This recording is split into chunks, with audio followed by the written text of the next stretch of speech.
Jai Hind. Terrorism is exploiting vulnerable population. More than 40 years ago, Hezbollah killed 241 US military personnel, including 220 Marines. Now that remains the single deadliest day for US Marine Corps since the Battle of Tu Jima. This reminds us to reassess our priorities. Later that day, Hezbollah killed 58 French paratroopers. And now, over the past 6 weeks or so, Israel has eliminated as many terrorists on the US list of wanted terrorists as the US would have done perhaps in the last 20 years. Terrorism today has reached its limits, and it's time for us to allocate our resources to combat against them because they are diversifying their business of terror to drugs, to human trafficking, dark web and all. Israel and Hamas war is a fight against terrorism. This Hamas, Hezbollah or ISIS, they all are proxy radicalized group who are not only creating the terror or terrorism, but they're also destabilizing the global economy, and that's what we call conflict economy. In fact, yesterday I could not create this video because I was working on my paper on the ill effects of this terrorism and shadow of drugs related to it. I'll share the link of these articles in the description box. So coming back to the video, we are in a very critical time when Israel has now killed the Hezbollah leader.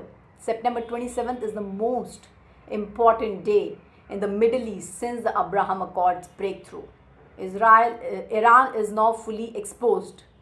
Iran spent their last 40 years building this capability as their deterrent by training them, giving them financial aid, giving them infrastructural aid.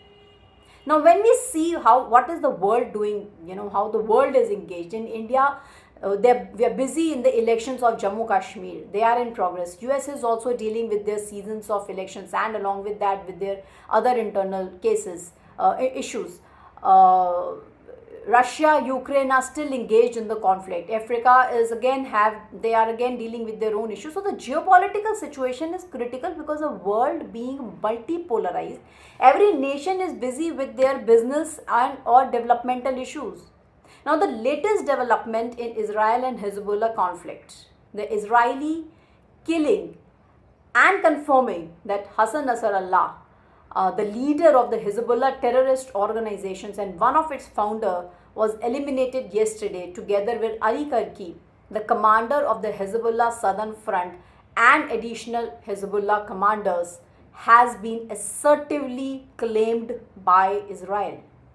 Benjamin Netanyahu has set his record very clear in UNSC meeting in his speech, and he has made things very vocally that if Iran strikes his country, he will strike back. They will strike back.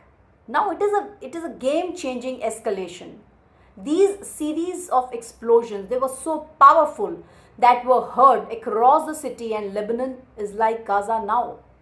A precise attack on the central headquarters of the Hezbollah organization that serves as the epicenter of operations by the Israeli forces has proven another win of Israel over their enemies. Now, before we get influenced by the genocide narrative, understand the fact that Hezbollah headquarters has been intentionally built or was intentionally built under the residential building to use the human of Lebanon as a shield. Benjamin Netanyahu has mentioned that Israel wants peace, but if their enemies are sitting in the neighborhood, then peace has to be claimed by killing them. We can see a sense of celebration all over the world, including Iranians in London. They were seen celebrating because everyone is now just fed up of this global terrorism. Now, what next in this Israel-Hamas? Israel will continue to expand and their ground defensive operations. That invasions are expected in southern Lebanon. Israel is facing a lot of pressure, and that's what happens when a nation retaliates for its own sovereignty. But that's where the military power and the leadership speaks to trash the enemy and then to expand their territory because they need to survive. Israel needs to survive. If Israel don't occupy the neighboring regions, all these Islamic nations, Jordan, Egypt, Syria, to the northeast, and Lebanon to the north, they all will keep launching such offensive attacks to Israel. So any nation, when it retaliates, they ensure that they occupy all the tactical inlets from where the enemy cannot launch any attack in future. Israel Prime Minister Benjamin Netanyahu claimed IMAC as a blessing and Iranian proxies as a curse to Israel. He has to clean Gaza and indicated that finishing Hamas and cutting their cords so that they cannot relaunch any attack or any more offensive is imperative. Now the state of affairs is expected to worsen in Western Asia as the war between Israel and the excess of resistance will continue. Israel first dealt with Hamas, eliminated big leaders and demilitarized Gaza.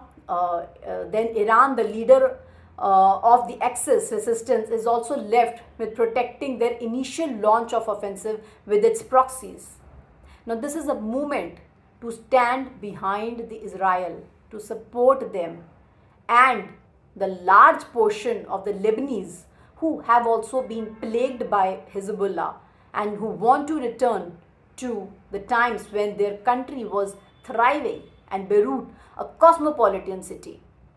Now the right move now for America would be to tell and continue supporting Israel to finish the job. It's long overdue, and it's not only Israel's fight, it's a fight against big terror group, which is a greater threat than that they keep sparking thousands of deaths every year at every region across the globe. Jai Hind.